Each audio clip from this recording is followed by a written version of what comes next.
Trump came out with a surprise list on Wednesday of potential nominees for the Supreme Court. He listed 20 of them. Senator Tom Cotton and Ted Cruz, a signal to the president's conservative base that he has their interest in mind just weeks away from the election. Now the Trump campaign is challenging Joe Biden to come out with his own short list. But will he do it? With me now is Brian Fallon. He is the executive director of Demand Justice, and I serve on its advisory board. Thanks for joining me right now, Brian. I want to talk to you specifically about Tom Cotton and Ted Cruz being on that short list. Shortly after the president named that, both of them said that they would support Roe versus Wade, that they would overturn it, Is that unusual for Supreme Court justices, potential nominees, to actually say how they would act on the bench? Absolutely. And that's why I think that this move by Donald Trump has the potential this time to backfire politically. In 2016, remember, when he put out the short list, he did it in the primary because there were so many misgivings among rank and file evangelical voters that were not sure about whether they could trust Donald Trump when it came to abortion, which is a key issue for them. And so it made sense in 2016 for him to put out this list. Now, though, he's 2 months out from the general election. This is the time when he should be expanding his coalition by putting household names of polarizing figures like Ted Cruz and Tom Cotton on his list. He's going to have the exact opposite effect. In fact, I think this will do more to galvanize Democrats and left-leaning independents than it will have a net positive effect for him among his base.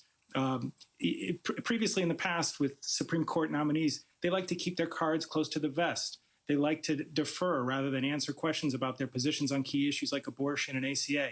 But with Ted Cruz and Tom Cotton, there's no mystery about their positions on these issues. Tom Cotton tweeted out, as you mentioned, that he wants to get rid of Roe v. Wade right after he was included on this list.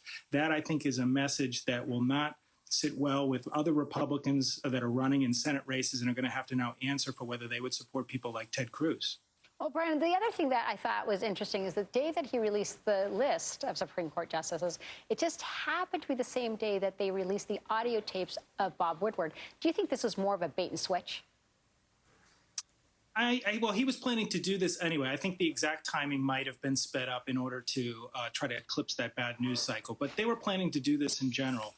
But I think that Donald Trump is really missing the boat here. The situation politically has changed vastly since 2016. That is to say, Democratic voters prioritize the Supreme Court as an issue much more now than they did in 2016. In 2016, this was really an all-gain and no-pain move for Donald Trump. He could rally his base and not worry about any backlash among Democrats because historically Democratic voters have not prioritized the Supreme Court, and we've lived to regret it.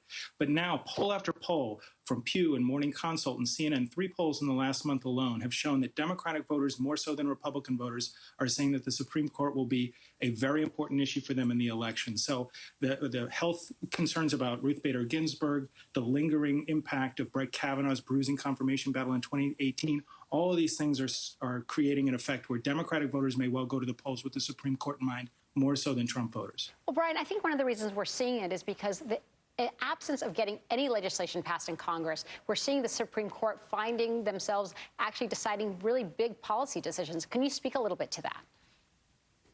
Absolutely. The Supreme Court, quite frankly, has just become too powerful. And there was some reporting at the end of this term in June about there were some surprise verdicts from the Supreme Court because John Roberts sided with the liberals in a handful of cases. And that created a few news cycles suggesting that, well, maybe the court is not as conservative as people think. But look at the rulings that are coming out in state after state when it comes to voting rights issues. You see all kinds of efforts in states to try to expand the franchise and give people an opportunity to vote by mail. And the Supreme Court is time after time striking down efforts to expand the vote. John Roberts is joining with the conservatives on those 5-4 rulings. I think that is going to make the Supreme Court an even more political issue in the weeks to come. Brian, thanks so much for your time.